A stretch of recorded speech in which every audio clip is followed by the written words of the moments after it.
Opa, beleza? Voltamos aqui na parte 2. Na primeira parte, revisando, a gente passou as 3 primeiras carries. Eu vou abrir outra. Aqui é o diagrama do banco de dados também, que está aberto, né? Eu vou agora abrir outra consulta, nova consulta. Nessa nova consulta a gente vai pegar a parte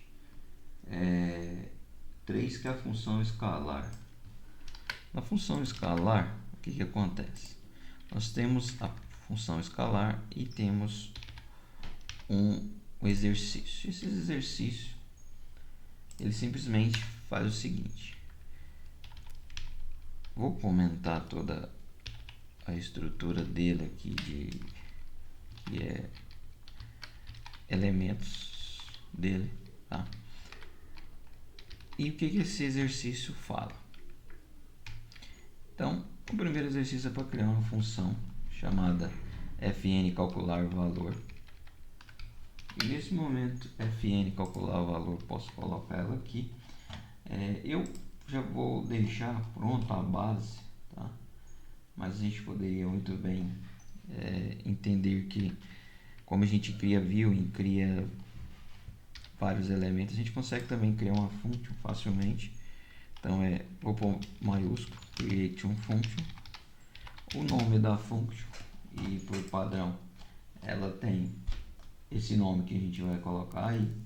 Porém, aqui nessa linha ele vai receber um parâmetro. Se recebe um parâmetro, então eu vou colocar ele entre aspas, entre parênteses, e aqui eu vou colocar esse parâmetro que a gente vai receber exatamente como está aqui, tá? E ele está falando que esse elemento é do tipo int. Se ele é do tipo int, eu agora, por sua vez, vou definir o returns dele.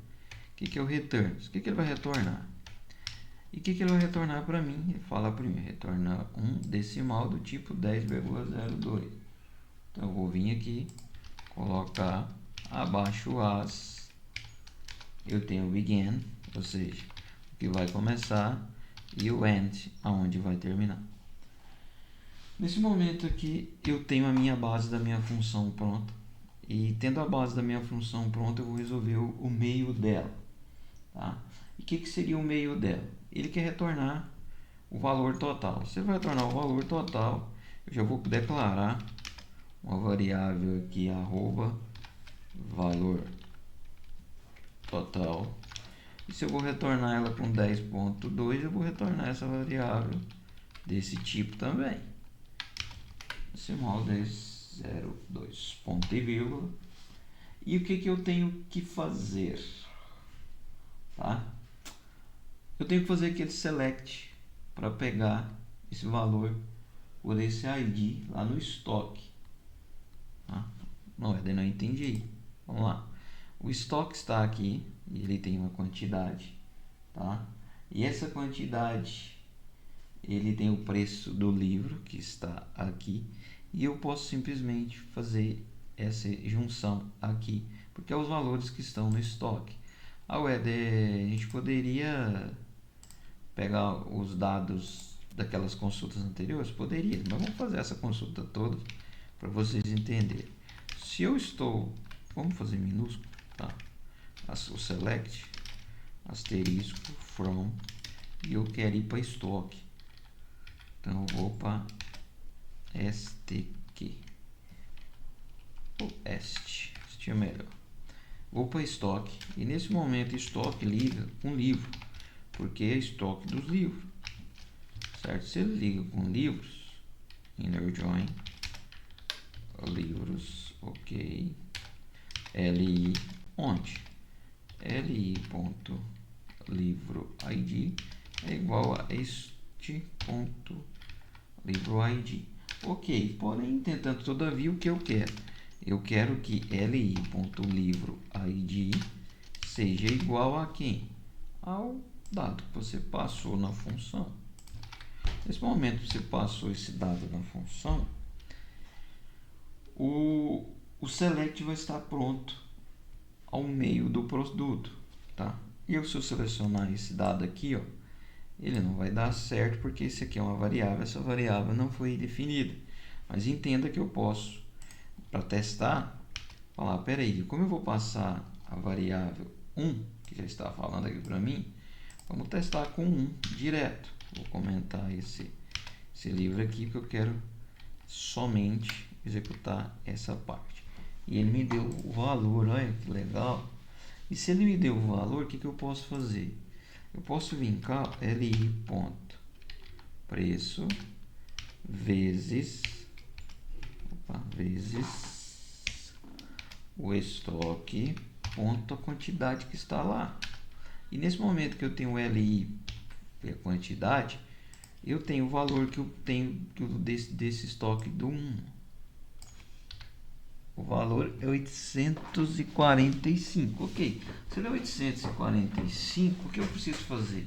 Eu preciso agora só jogar ele dentro dessa variável aqui, que é muito simples. Eu venho cá e coloco essa variável na frente do select. E para voltar ela agora é o detalhe. Vou dar um return maiúsculo, porque eu gosto de maiúsculo quando está aqui dentro.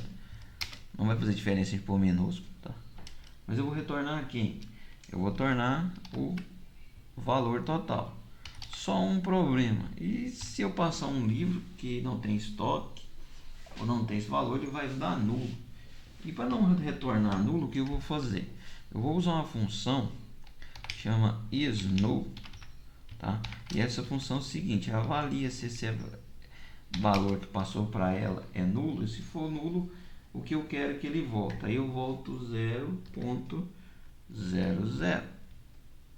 Traduzindo, se ele chegar aqui e esse valor for 0, tá? Ou for nulo, ele retorna 00. Se não, ele retorna esse valor, tá? Ok. Feito isso, nossa função já está pronta. Agora eu posso criar ela. Lembrando que a primeira vez que eu crio, ó, executou. Mas da segunda vez, se eu for tentar executar, ele vai dar um erro, porque isso existe para nós contornarmos isso. Nós fazemos or alter. Acabou. Se for a primeira vez, ele cria. Se não for a primeira vez, ele altera. A gente tem na função. Mas quando eu vou usar essa função? Então vamos lá. Select asterisco from livros. Vou tirar o caps lock aqui. Nesse momento que eu tiro livros aqui, eu tenho um LI que eu gosto de pôr os nomes, tá? Eu vou executar o LI. E você nota que eu executei todos os livros e na frente desse asterisco eu vou pôr o quê? Eu vou chamar essa função aqui. Mas para chamar essa função eu preciso pôr o DBO dela. Então DBO, porque eu tenho que pôr o DBO. E aqui na lateral eu vou conseguir mostrar isso para vocês. Quando eu venho aqui em atualizar, quando você olha aqui em programação, a programação ele tem funções, e as funções tem funções escalares, que é essa parte aqui, e nota que é dbo.fn, então tem que usar o fn, e aqui dentro, em vez de eu passar o 1, como é lá, para testar eu poderia passar direto, tá? Eu vou pôr o li.livro ID. Ueda, mas testa essa função direto para a gente ver se funcionaria direto. Então eu vou testar primeiro direto, para às vezes você não consegue entender ela funcionando direto. Então vou dar um select e aqui dentro eu vou passar o 1 como solicitou lá. Vou executar só ela e você vai ver que dá 845, mas se eu pôr ela numa consulta, tá? E executar, você vai ver o valor de cada elemento, tá? Mas por que deu 845? Vamos lá? Olha só, está sempre com 1.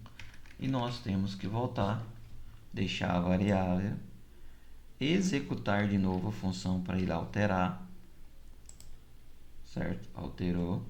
Vamos executar com, vai dar 845, mas vamos executar com todos. E agora você vê o estoque de cada valor, porque o valor vai sendo alterado, tá? E o legal disso aqui, se eu pôr um as value, tá?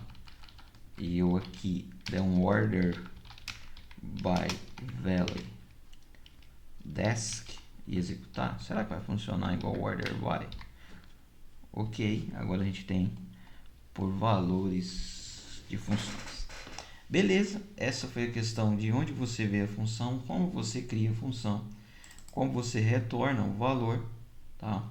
E como você passa dados para ela quando você testa essa função. Então aqui eu estou testando a função, a function, né? Testando a function. Nesse momento aqui eu estou usando a function em um select e primordial aqui criando ou alterando a function. Beleza, terminamos a nossa aula 2, parte 2. Parte 2 é só para vocês mexerem, né, com a função, como criar uma função e como usar ela diretamente. E agora nós vamos parar essa aula e ao término, logo nós voltaremos com a terceira, que é a parte maior, que é a parte de nós criarmos a trigger, né? Que é um momento mais difícil, mas depois que você entendeu a função, a trigger também não é tão difícil. Valeu, pessoal, e até a próxima.